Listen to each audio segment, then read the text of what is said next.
और इसे भी मैं एक्सपोर्ट करा देता हूँ, module dot export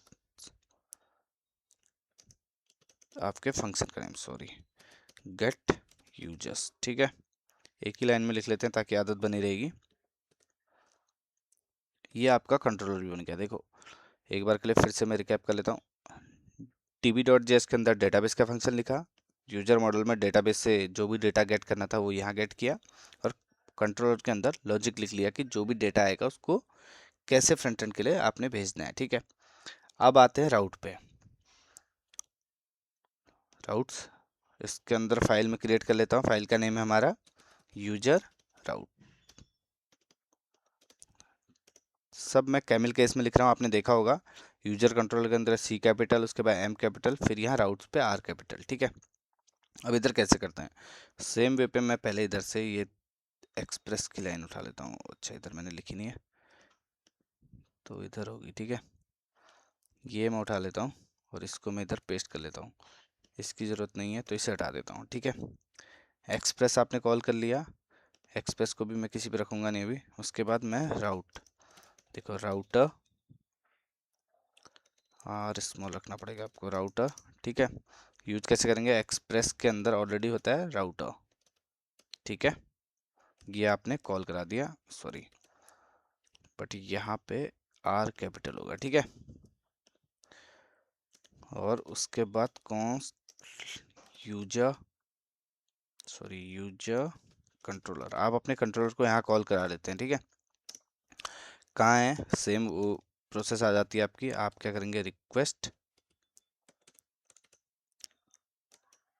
double dot slash controller के अंदर फिर स्लैश लगाएंगे यूजर कंट्रोलर। ठीक है, ये लिखने का बेसिक तरीका है। आप पूरा कोड एक साथ ना लिख के अलग अलग करेंगे तो वो खुद ब खुद आपको सजेशन देता है। ठीक है, उसके बाद मैं आता हूँ राउटर डॉट गेट, गेट का राउट हम बना रहे हैं। अभी तक हमने एक ही फाइल पे किया था, हम राउट भी उस वहीं पे बना रहे थे, क्वेरी भी वहीं पे लिख रहे थे। अगर आपको समझ ना आए तो मैं यहाँ दिखा देता हूँ। ठीक है, मैंने कहीं पे लिखी है तो ये देखिए, आपका राउट भी इधर ही बन रहा है, क्वेरी भी आप इसी के अंदर लिख रहे हो, और सब कुछ आप इसी के अंदर कॉल करा रहे हो। ठीक है, प्रोसेस सेम है, बट अब आपने कोड को सेग्रीगेट कर दिया, हर एक फाइल को सेपरेट बना दिया, अलग अलग। ठीक है, राउट डॉट गेट, इसके अंदर मैं कर लेता हूँ स्लैश यूजर्स। ठीक है, स्लैश यूजर, ये आपका यहाँ पे राउट को कॉल कराने का एक तरीका है। ठीक है, यूजर कंट्रोलर किसके अंदर है, जो आपने ऊपर कंट्रोलर डिफाइन किया है, यूजर कंट्रोलर। ठीक है, डॉट गेट यूजर्स, आप उसके अंदर का फंक्शन कॉल कर रहे हो। ये इसको लिखने का तरीका क्या है, देखो ये तो आपका हो गया मेथड, क्या है राउट डॉट गेट। ये आप जो फ्रंट एंड वाले को, जो मतलब क्या बोलते हो उसको, राउट होगा उसका, ये आपका कंट्रोलर का नेम हो गया, ये जो आपका फंक्शन है। ठीक है, तो इसमें कोई कन्फ्यूजन नहीं होना चाहिए। उसके बाद मैं इसे भी एक्सपोर्ट कर लूँगा, मॉड्यूल डॉट एक्सपोर्ट्स राउटर। ठीक है, अब एक सर्वर डॉट जेएस हमने जो बनाई थी, इस पे मैंने एक कमेंटेड कोड लिखा था, यहाँ पे मैं क्या कर लेता हूँ, इसको उठा लेता हूँ। ठीक है, यहाँ पे मुझे इसकी ज़रूरत पड़ेगी। डेटाबेस की मुझे यहाँ पे ज़रूरत नहीं है। ठीक है, तो मैं इसे हटा लेता हूँ।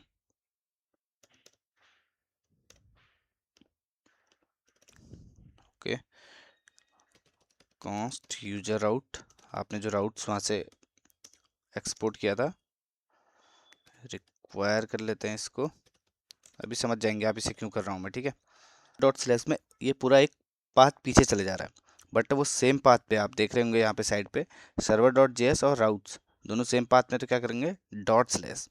अब आप देखो सेम उस पर आगे राउट्स, राउट्स के अंदर यूजर राउट्स।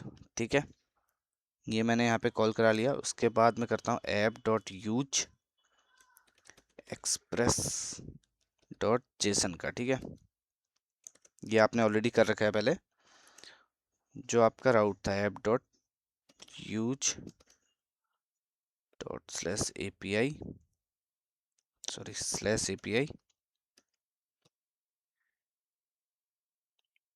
क्या है यूजर राउट।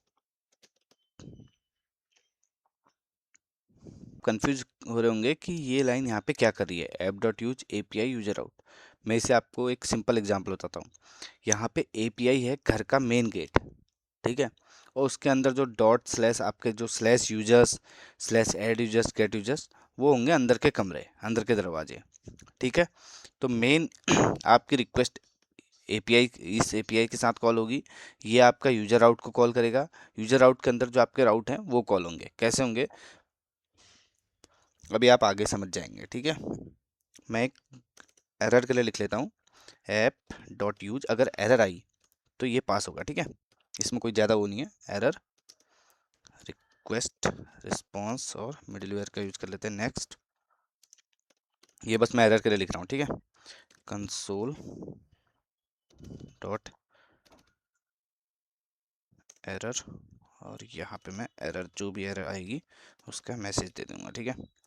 Error dot message res dot status 500 dot JSON के अंदर, ठीक है। सक्सेस हो जाएगा फॉल्स, और मैसेज जो एरर के अंदर आएगा एरर डॉट मैसेज,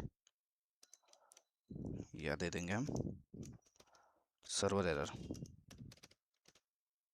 इतना सा लिख लेता हूँ इसको, और इसको हम बंद कर देते हैं, इसको भी हम बंद कर देते हैं। ऐप डॉट लिसन, एक पोर्ट पे से मैं लिसन कर लेता हूँ, ठीक है। 3000, इसको कर लेते हैं बंद, और कंसोल में मैं दे देता हूँ console dot log server running on port 3000, ठीक है। तो ये आपका MVC का पूरा पैटर्न हो गया। देखो एक बार के लिए मैं चला के देखते हैं, फिर करके मैं देखता हूँ क्या आता है। एरर आई है रिक्वेस्ट नॉट डिफाइंड, कौन सी लाइन पे है, यूजर राउट्स के अंदर।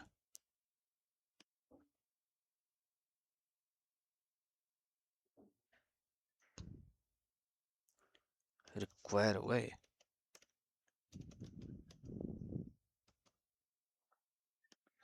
आप देख रहे होंगे नीचे आ गया। फिर से चलाता हूँ ताकि क्लियर रहेगा, ठीक है।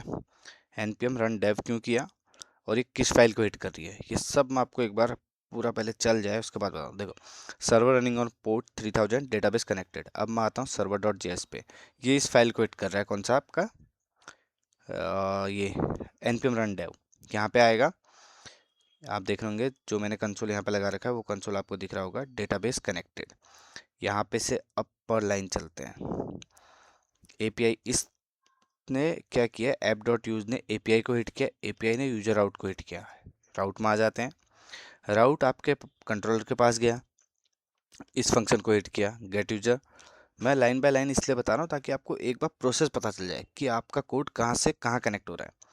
तो आप देख रहे होंगे यहाँ पे आया, आपका लॉजिक जो भी था उसने लॉजिक देखा, और उसने किस फाइल को हिट किया, यूजर मॉडल। डेटा यहाँ से आ रहा तो यूजर मॉडल के पास गया, यूजर मॉडल में आपका क्वेरी चली थी, क्वेरी चली, ये सब कुछ चला, तो इसने देखा कि यार क्वेरी कहाँ चलानी है, तो वो डीबी फंक्शन के पास गया, डीबी फाइल पाया, आपका कनेक्शन बन रखा है, और यहाँ मैंने डेटाबेस कनेक्टेड लगा लिखा है। तो आप जो देख रहे होंगे पहला ये डेटाबेस कनेक्टेड, तो ये इतनी फाइलों के पास डेटा पास होने के बाद यहाँ पे आया, ठीक है।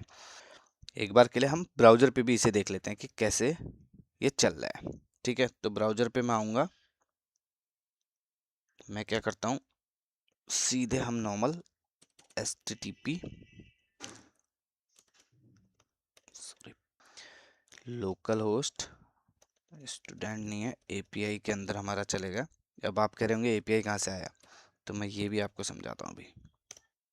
यहाँ पे एरर है successfuls, you have tried to call then. अच्छा प्रोमिसेस का यूज है, तो अच्छा ये एरर क्या है ना कि हमने क्रिएट कनेक्शन का यूज किया है। क्रिएट कनेक्शन सिंगल रिक्वेस्ट को हैंडल करती है, तो मैं यहाँ पे पूल का यूज कर लूँगा, ठीक है। तो उसको कैसे करते हैं, क्रिएट पूल, ये मल्टीपल रिक्वेस्ट को हैंडल करता है, तो कनेक्शन को भी मैं पूल कर लेता हूँ एक बार के लिए ताकि क्लियरिटी रहेगी।